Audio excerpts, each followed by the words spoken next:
But I mean, there is something to be said. I mean, JJ was on broadcasts and podcasts, and he Absolutely. sounded And he very spent erudite. 17 years I in the mean, league. Yeah, that matters.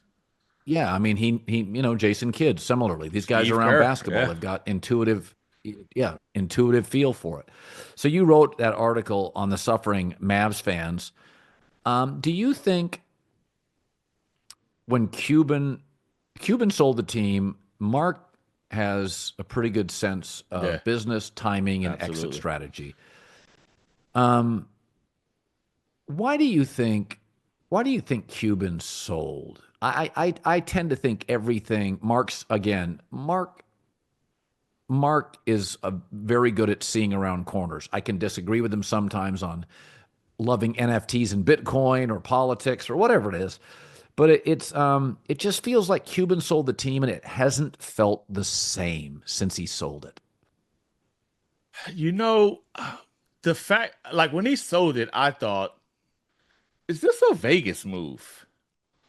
Are they, you sell it to the Vegas billionaire, the Adelson family, right? The wife of the Right. famous, Vegas casino guy, the one who got fleeced by Mark Davis, oddly enough, for the Raiders. Yeah. But I Yeah. thought, is this a Vegas move?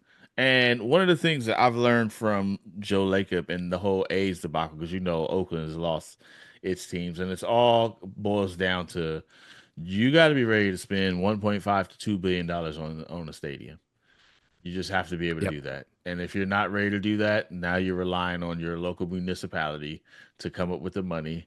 And I'm like, I'm thinking Cuban saw, do I want to spend a $2 billion stadium or cash out and get my billions? Right?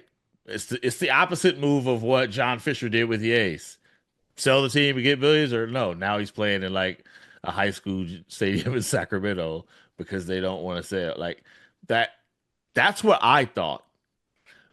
I don't think at any point he thought Luka was going to be traded. You know why? You know why he didn't think that? Right. Because you don't trade Luka ever.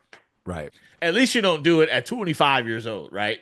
So I wouldn't be surprised if Cuban knew that it's going to be tough to get the stadium we need. Because remember, remember when he bought that team and he was right. It was like, oh, they got the new fancy the lockers and they treat the players top notch. Yep. Like you got to be top notch now, and that's $2 billion. That's two Yeah. billion dollars. You just got to have $2 billion.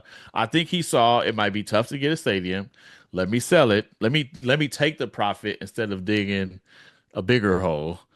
And if that means the team goes to Vegas, like that, it's off my hands, so to speak.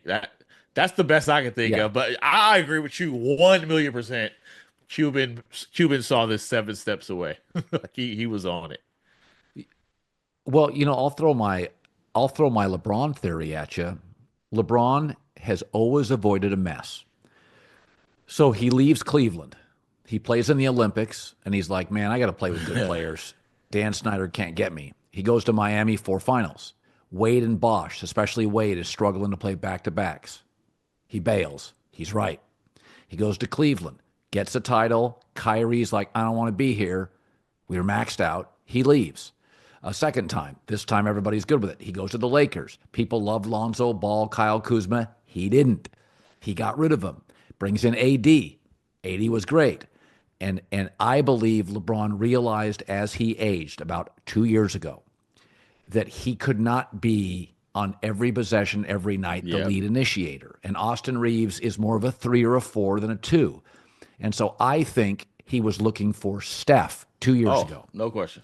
And he made overtures and went back channels with Steph. And Steph's like, man, I'm good here.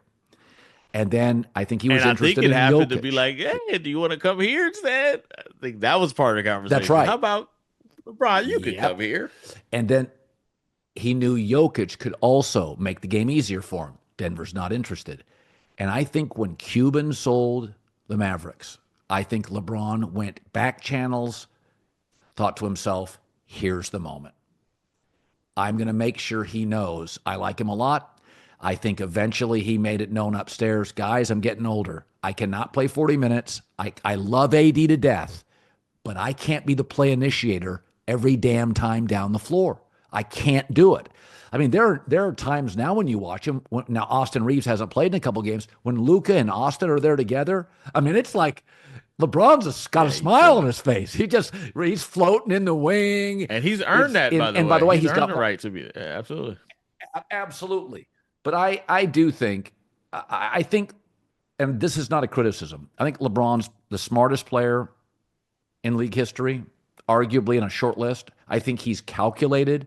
And the idea that he just woke up one day and went, well, what do you know? We got Luka, the perfect teammate. Yeah, I don't buy that. I I'm I not buying it. I just, I mean, Marcus, I'm not a tinfoil hat guy, but LeBron is too smart. He's too much of a businessman. I think he let everybody know Luka is the target. You think I'm nuts? I don't. Sorry to interrupt this great video, but please remember to like and subscribe. Thank you. Now back to the video.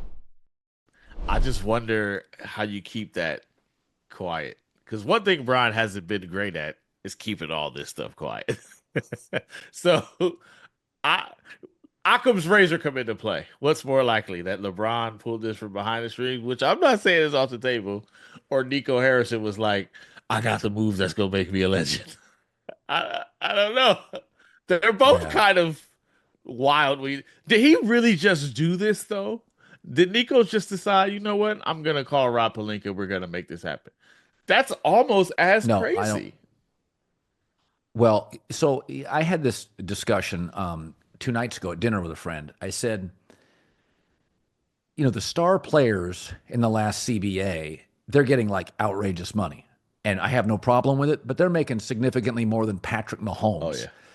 And I think it's different. I think billionaires have no problem writing $40 million annual checks. But Marcus, when that check is $75 million annually, At okay, I'm 350, looking at yeah. everything. I'm looking at everything. I'm looking at your injuries. I'm looking at your as a teammate. Your beverage Can I choices. ask some things in the community?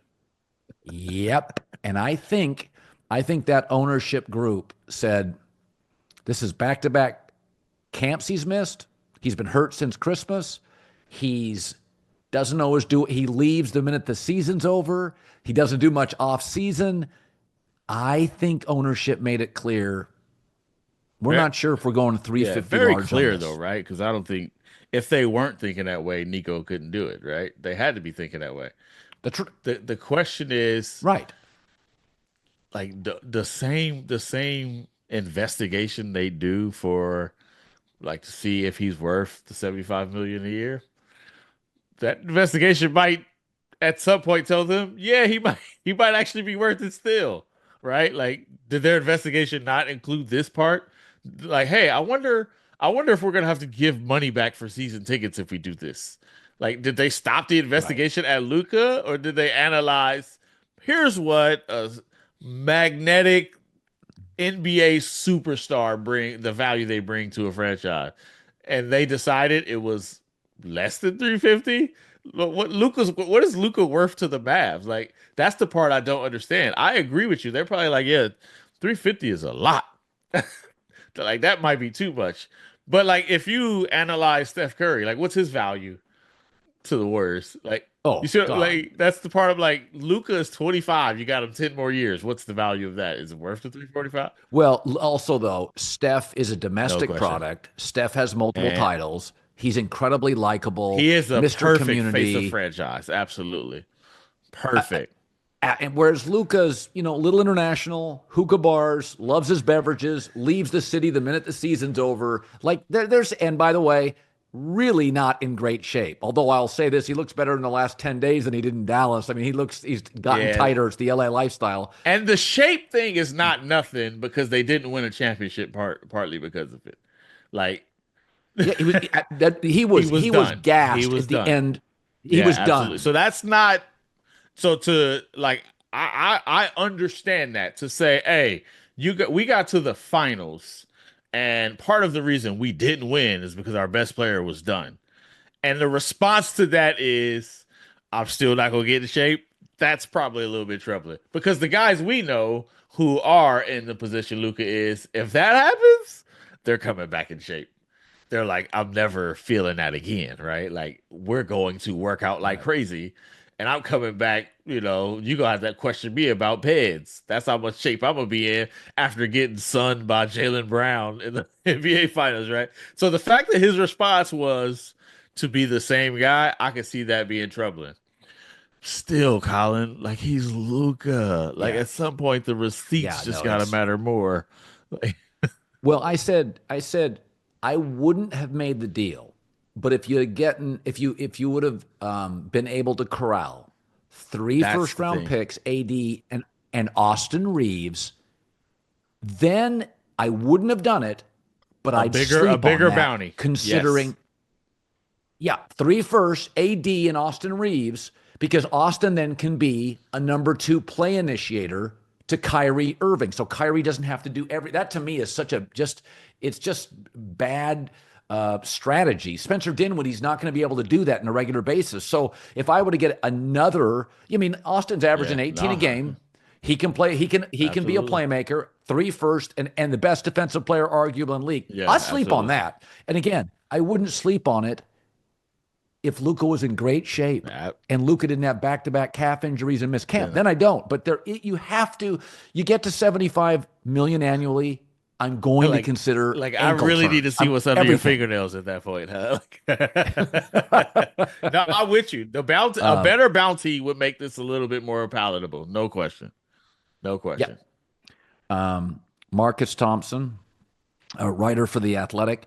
So the Lakers go into a really rough sled that they play. I think it's the Knicks. This airs tomorrow morning. They go up against the Knicks, the Celtics, the Bucks, a lot of road games, Denver. It's a rough sled.